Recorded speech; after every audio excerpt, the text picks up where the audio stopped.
Subscribe பட்டனை அமுக்குங்க, bell பட்டனை அமுக்குங்க. வாழ்க வளமுடன். இப்படிக்கு பாட்டி வைத்தியம். உங்கள் பாட்டி பேசுகிறேன். இப்போ பிரியாணிக்கு கத்திரிக்காய் எப்படி செய்கிறது, அது ரொம்ப டேஸ்ட்டாக இருக்கும். செஞ்சு காட்டுறேன். கத்திரிக்காய்ப்பா ஒரு 400 கத்திரிக்காய் வாங்கி இந்த காம்பை மட்டும் விட்டுட்டு இந்த மாதிரி பூச்சி இச்சையெல்லாம் இருக்கான்னு பார்த்துட்டு இந்த மாதிரி குழந்து வச்சுருக்கேப்பா.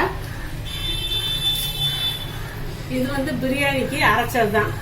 நான் காஞ்ச மிளகா, பூண்டு, இஞ்சி, கொஞ்சம் வர கொத்தமல்லி பொடி எல்லாம் போட்டு அரைச்சி வச்சது. இது தக்காளி வெங்காயம் அரைச்சது. இது பிரியாணிக்கு நான் அரைச்சதை அதவே கொஞ்சம் எடுத்து வச்சுக்கிட்டேன். ஒரே வேலையாக போச்சுன்னு சொல்லி இதை நீங்களும் இந்த மாதிரி செஞ்சுக்கோங்க. நீங்கள் நான் அந்த கொண்டக்கடலையில் பிரியாணி போட்டிருக்கேன். அதை அந்த இதில் என்ன மசாலா செஞ்சுருக்கணும் அதே தான் இதில், அதை நீங்கள் பார்த்து ஃபாலோ பண்ணிக்கோங்க.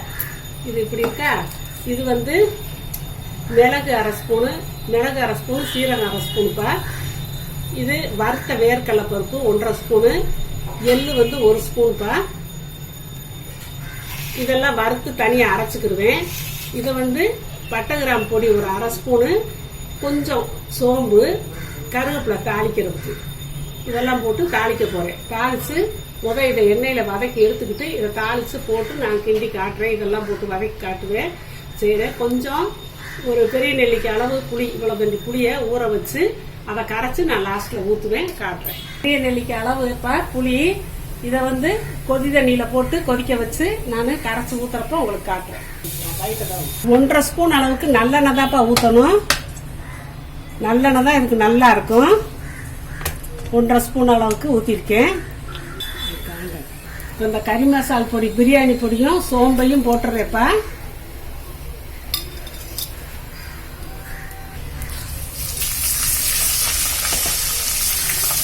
சோம்பு வெடிக்க ஆரம்பிச்சிருச்சுப்பா. இப்போ நான் கருவேப்பிலையை போட்டுறேன். இந்த பிரியாணிக்கு அரைச்சி வச்ச மசாலாவை இப்போ போடுறேன். இப்போ கொஞ்சோண்டு மஞ்சள் பொடி போட்டுக்கிட்டேப்பா. இது கூடயே இந்த கத்திரிக்காயும் போட்டு வதக்கலாம்.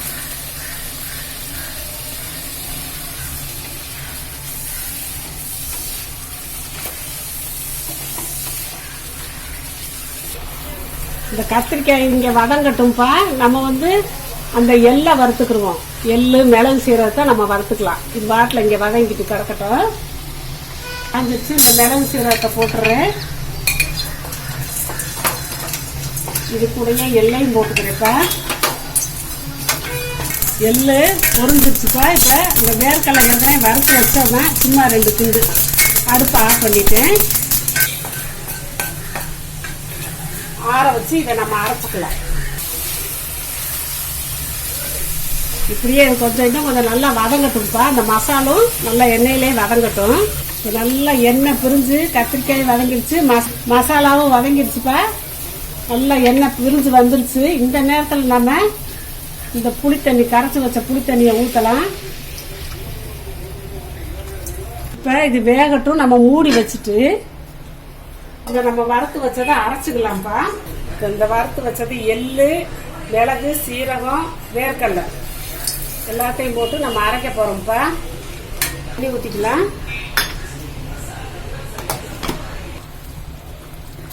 இன்னும் வேகலைப்பா, கத்திரிக்காய் வேகட்டும். தேவைக்கு நம்ம உப்பு போட்டுக்கலாம். தேவையான அளவு உப்பு, கல் உப்பு தான்ப்பா போட்டிருக்கேன். வெந்துருச்சுப்பா கத்திரிக்காய். இப்போ நம்ம அரைச்சி வச்ச அந்த இதை போட்டுடலாம். நம்ம மிளகு, சீரகம், எள்ளு, வேர்க்கடலை இதெல்லாம் அரைச்சி வச்சுருக்கோம்னே அதை போட்டுடலாம்.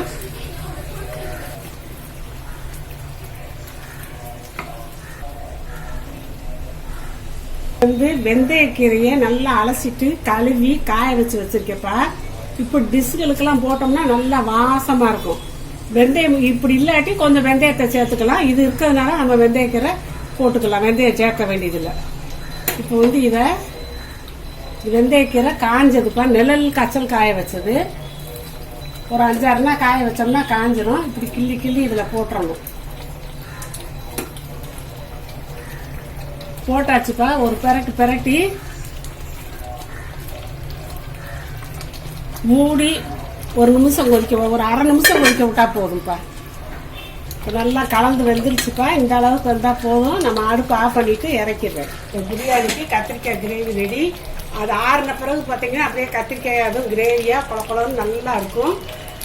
பிரியாணிக்கு சாப்பிட்டோம்னா சூப்பராக இருக்கும்ப்பா. இந்த மாதிரி கத்திரிக்காய் செஞ்சு பிரியாணியில் வச்சு தொட்டு தின்னோம்னாப்பா, அந்த கத்திரிக்காய் வந்து அந்த கொழுப்பை குறைக்கிறதான். நம்ம பிரியாணினா கொஞ்சம் கூட எண்ணெய் நெய்யெல்லாம் ஊற்றுறோம்.